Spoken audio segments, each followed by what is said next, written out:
Judge Gwen Davis-Yancey, and welcome to Mindshift Relationship Court, where we explore mindsets, habits, and relationships and their impact on your life from the family room to the boardroom. This court takes expert testimony and makes mindshift rulings to empower you to realize that you really can mindshift and live your best life yet. And I'm really excited because we have an awesome expert witness here today, and we have expert witnesses to really empower you so that you can understand how you can progress in your life and the things that you can do. But before we start with her testimony, I like to start with an icebreaker. And I do an icebreaker for several reasons. You know, I've been a litigation attorney for well over 2 decades. And when I'm in court, I see how intimidated people look. I see how they feel. And so that's why I wanted to have Mindshift Relationship Court in a more relaxed setting. Because when it's a more relaxed setting, then the Mindshift Court viewers can actually get more empowerment out of it. So are you ready for the icebreaker? Okay, let's see. All right. If someone made a movie on your life, what type of movie would it be? Would it be action, drama, comedy, adventure, or science fiction, and why? Wow, that's a really big question, because at any given time it can be all 5 of those, you know. So I would definitely say comedy. Okay. And let's go with sci-fi. Sci-fi. Yeah. Interesting. So why comedy and sci-fi? Comedy, because there's always something funny happening. Always. In the littlest things, you can have a conversation with your girlfriends. Like, just a small conversation can turn into something big. It can turn into something funny. Yes. So I can find comedy in most anything that's going on. And I need to do that with my profession. I have to try to find the humor in it, or I would get really overwhelmed. Yes. That's really awesome. That's a really important point for people to understand, because laughter is really like medicine. It is. You know, right. medicine to your mind, your body, your soul. And when you said that you try to find laughter in things, that is so important, even when it's difficult situations, because it can really help you shift your whole attitude, shift the way you perceive things. So I love that. Yeah. But what about the sci-fi? You mentioned about sci-fi. Tell us about that. Sci-fi, you know, especially with everything that's going on in the world today. I just mentioned to one of my girlfriends that I say, wait, what? So many times during the day, because it's so astonishing. Things happen that you're like, how is that possible? How is that even happening? Is this real? So with many times, even when I'm speaking to clients or watching TV or watching life unfold, it sometimes can feel like it's not reality. Yes, so, yes. That's a powerful point too, because we can be experiencing something in a given day. Yes. And just like you said, like, is this really happening? Wait, is this what? real? You know? Exactly. And with all the technology that we have, with everything that's coming through on all the different media feeds, you have to even figure out, is this fake news or is this real news? Is this person being authentic, or are they being fake? Is this answer real, or is it not real? So that's really powerful. So what I want to officially do now that we finished the icebreaker, I want you to officially state your name and tell us about your profession. Okay, so my name is Shaaree Presley, and I'm a licensed professional counselor and a professional school counselor. That's what I do. Okay, so with you being a licensed professional counselor, do you have a private practice? Yes, I do. I'm the CEO and the owner of Faith Source Counseling. So I have a private practice that I speak to individuals from the age of 12 to 99, where I talk to them about different mental health illnesses, depression, anger management, aggression, relationship issues. Relationship issues. So now you also mentioned that you're a school counselor. Yes. So tell us about that. Okay. So I'm a counselor, but I also work in the schools. I work for the public school setting. Right now I'm working with elementary school students and middle school students. The elementary school students, just trying to give them some social, emotional help to let them kind of do some building on their character. Yes. And the middle school kids, they get the same thing, except for they have a lot more problems that they're dealing with. Like when you said the dealing with the fake news or the fake relationships, fake situations, they don't have a lot of the tools yet to deal with that. Yes. So that's where a lot of the drama comes in, and I try to help them cope with that. Yes, yes. Mm-hmm. And that's interesting because you mentioned in your private practice that you also deal with adults. You counsel adults. And then with the schools, you counsel youth, you know, young people and youth. So it seems like you have a very broad, extensive expertise to be able to help empower people make good decisions. Exactly.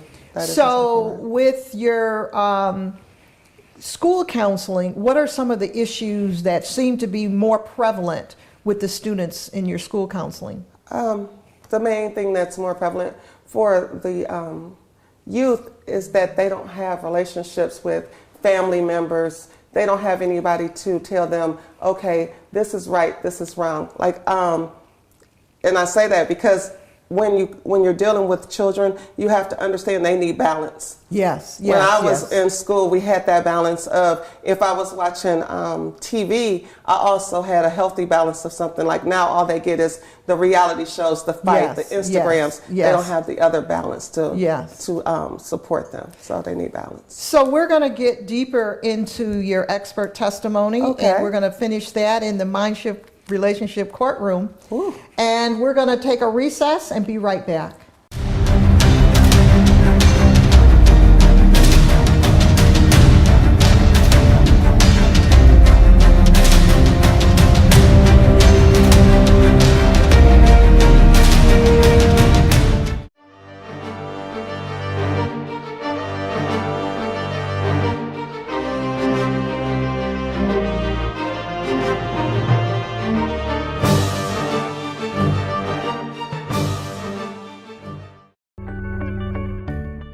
You are one decision from your next level. When you shift away from fear, you can begin to shift into your future. Your success is actually waiting for you.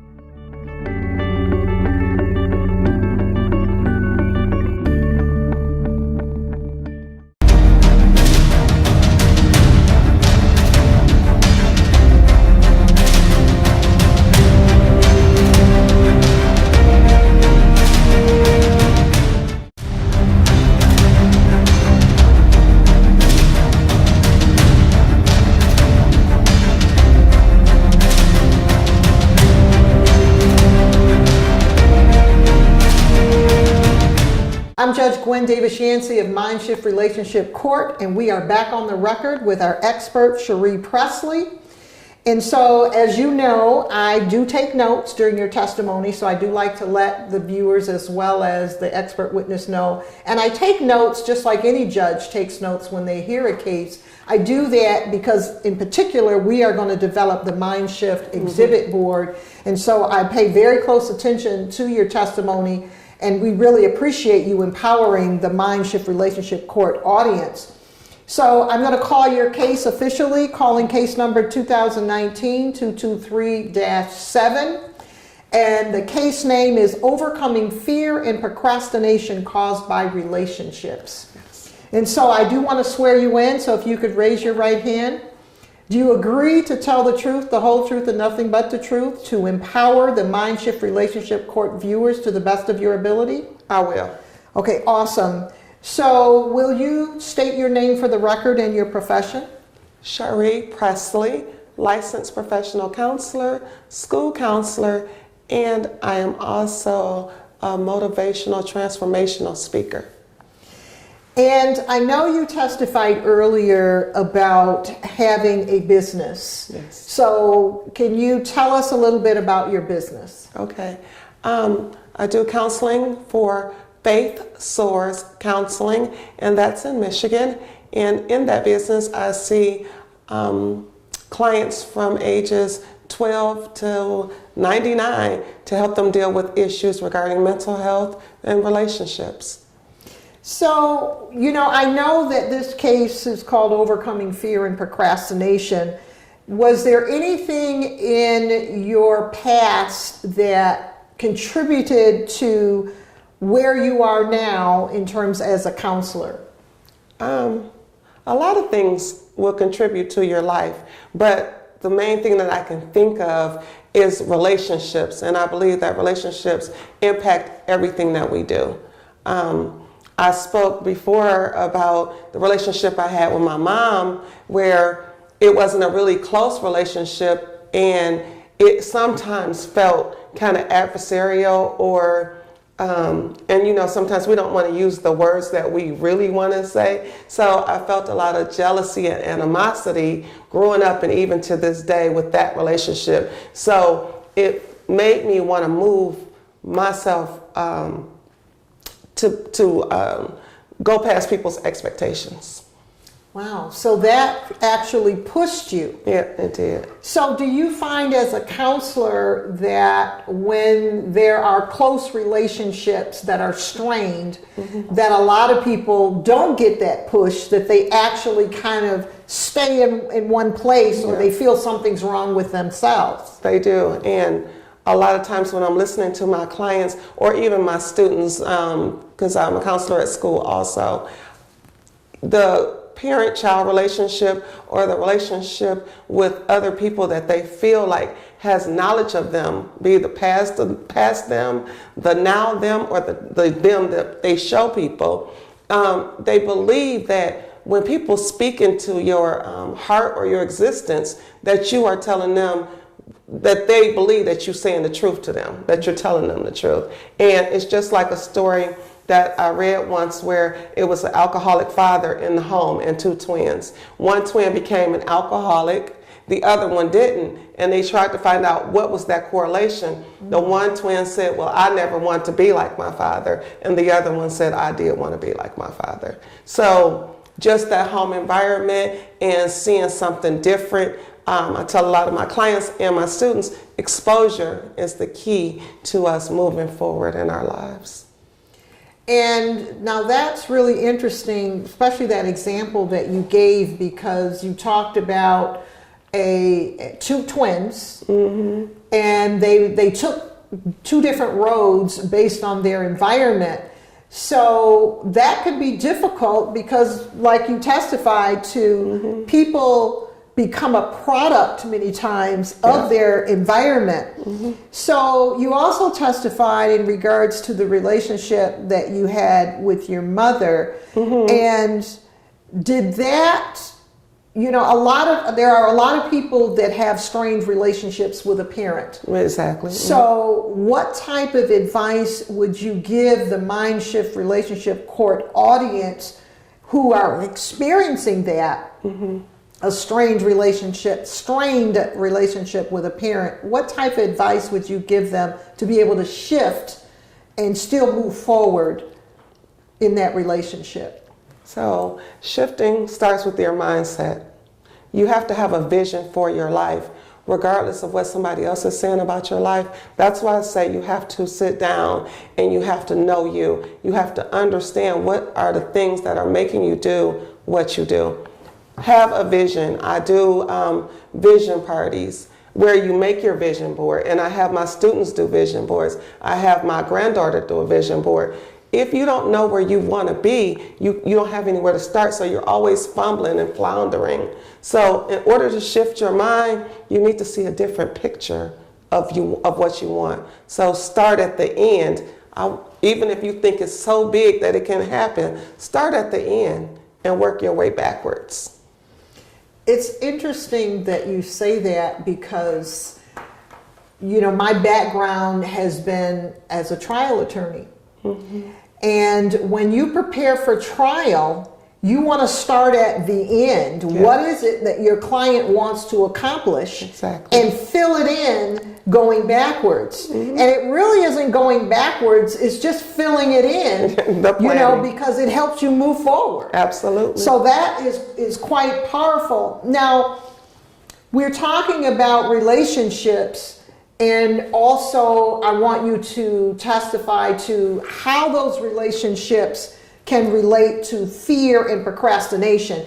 And just give a little bit before we take a break. Okay. A lot of times when you are in a relationship with a strained parent, they tell you things that they don't necessarily mean any harm, but the conversations that they have will have that stuck in your mind. You can't do something, or if you do try it, that you're not going to accomplish it. And it might not be in those words, but each child has a different hearing for what their parents are saying. And I think I may have mentioned before that my mother used to always tell me, well, you're responsible for your sisters. Even though my sisters are 1 year apart from me, I'm thinking to myself, even at 7, I'm 7, they're 6 and 5. How am I responsible for 2 little kids? We're the same age, basically. And that kind of impacted how I thought growing up older, that I had to be responsible for everybody,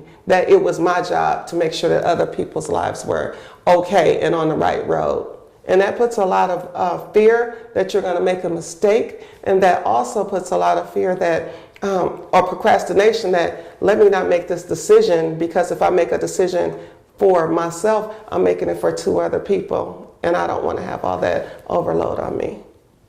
That is really important. We're going to expound on that testimony. We're going to recess, take a quick recess, and we will be back after this break.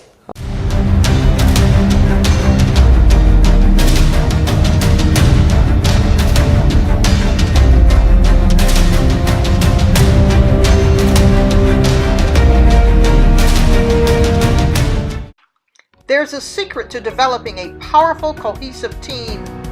And one of the best tools is developing powerful decision-making abilities.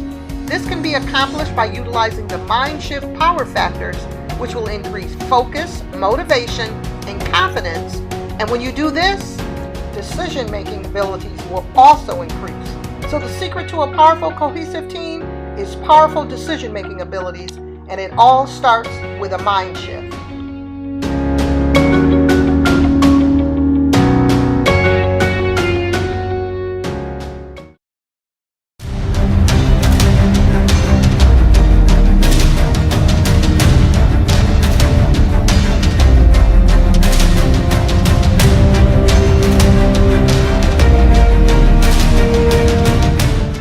I'm Judge Gwen Davis-Yancey, and we are back on the record on Mindshift Relationship Court with our expert witness, Shaaree Presley. And I have you at the Mindshift exhibit board, and I actually want you to write down a few words that we're going to develop as part of your testimony. Okay. So the first word over on the far left, can you write the word control? Sure.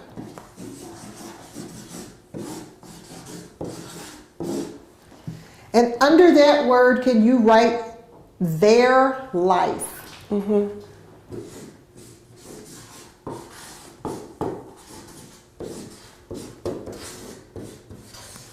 And below that, can you write not about you? Okay. It's hard for me to think about not about me. Always about me. Not about you. you. Okay. Yes. I are you. Okay. Okay, I'm going to ask you some questions based on your testimony.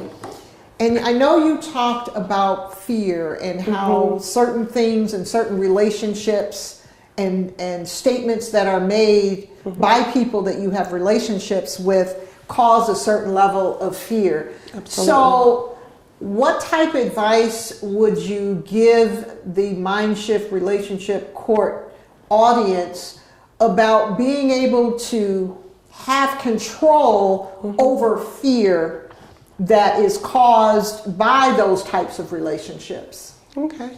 Again, since I do a lot of psychotherapy and using my own life and my own people that are around me, the one thing that I usually have them do for a strategy is to ask yourself, what is the worst thing that's going to happen if you do this? if you go ahead and start a business, what's going to happen? The worst thing could be it's not going to flourish. People are going to say something. What is the worst thing that's going to happen to you that's going to make you decide that I can't do it? And so if they ask themselves that question, what is the worst thing that could happen? How does that empower them? How can they use that to empower themselves to say, okay, this is the worst thing that could happen. Now what? Right. So once you have on a paper or have in your mind that this is the worst thing that's going to happen to you, then I have you give me 3 things that you think are the worst thing ever that could happen to you. And most of the time people are going to, they tell me, oh, if I die, if one of my children dies, if I don't have any money and I can't live anymore. Once you put it in perspective, of the worst thing that can happen if you do something that you're afraid of and you don't die from it, that perspective changes for you. Now you're like, okay, well, maybe I could do it. I just want you to get into the thought pattern that maybe I can. Because right now you're thinking, I can't. It's always a no until you ask the question. It's always a no until you ask the question. That's a powerful statement. And, you know, how did you get to the point with some of the things that you talked about, like the, you know, the relationship that you had with your mother? How did you get to the point where, you know, in spite of, you were able to still progress in your field? Well, it wasn't overnight. It took a lot of different tries and trials, but it just came to a point where I don't want to say broken because like toys are broken. People are emotionally and mentally changed. So when I sat down and the last straw was going into a job that no longer fulfilled me, that no longer brought me in money that I thought that I should be earning, and also made me feel bad about myself, then I start thinking there are things that you can do to change this. So again, it just has to come to a point where you have to come to yourself and figure it out. That's one of my counseling slogans is you have to start by yourself, but you don't have to do it alone. So that's part of it. That is really powerful. You have to start by yourself, but you don't have to do it alone. And a lot of people feel, you know, whether they're starting a business or they're trying to make a career transition, they feel alone. They feel alone, but at the same time, decision making many times is a lone decision. It's a decision that you have to make on your own. Now, I had you write down their life and not about you. And I want you to relate that to if statements are said to you, you know, like you as you said, you testified in regards to certain things that were said to you growing up. And, you know, particularly your mom saying that, you know, look after them, you know. And is there a relationship between their life and not about you, but yet it's something positive? Right. So in relationship to that, when my mother would say different things because like money don't grow on trees and different catchphrases that people say. When you say is their life, people say things that are a reflection of themselves. So that's something that she probably grew up thinking, or she feels, or somebody feels that way. You have to know that you have to determine what's for your own life. It's not about me, and when you say make it a relationship between my sisters and taking responsibility, it taught me in a positive way to take responsibility for myself, but it also taught me in having children that when I make a decision, it's not just for me, it was for my whole family, but in a positive way. Not that I owe anybody anything, but the fact that I'm able to give you something because I've defined myself. Yes, yes, yes. And sometimes when people say things, make certain statements, to you growing up, because people do it all the time. They do. Whether it's family members or friends or teachers or professors, you feel like, okay, this is my life, but they're projecting their life onto you. And, it's not really about you. It's about the individual themselves, right. And people end up being controlled by the statements that people make and incorporating that into their life. So what are some of the habits that can help a person shift that mindset of, okay, this is what's been said to me, but this really is my life. This really is not about you, meaning the other person. This is about me. What are some of the habits that they could incorporate to shift that? Okay. So in doing, like I said again, it's all about self-assessment, but it's also to know that you, just because you have self-control doesn't mean that you don't care about other people. You have to understand that because somebody has something going on in their life, it doesn't mean that it's something that you did to them or it's something that you can control. You can't control anybody else's life. The only thing you can control is how you deal with it and the perspective that you take on it. So control is a matter of how you perceive it. Everybody perceives it differently. So mind shifting to tell yourself that self-care is important, that you have to take care of yourself first. And I know through many of the TED Talks and people speaking about the airplane where the oxygen mask comes down and you have to get your oxygen first before you can help the other people on the plane. If you aren't able to breathe, you can't breathe or fill up anybody else. That is awesome. And we really appreciate your expert testimony today. And so we are going to release you as the expert witness. All right. And we're going to proceed with the Mindshift ruling for today. And the Mindshift ruling is you are in control of your life. No matter what the circumstances look like, you are in control of your life. And take that control, own that control, and progress that control, and you will find yourself accomplishing exactly what you want to accomplish. And always remember that your mind is extremely powerful, but you have power over your mind, so you can mind shift and live your best life yet. I'm Judge Gwen Davis-Yancey, and Mindshift Relationship Court is adjourned.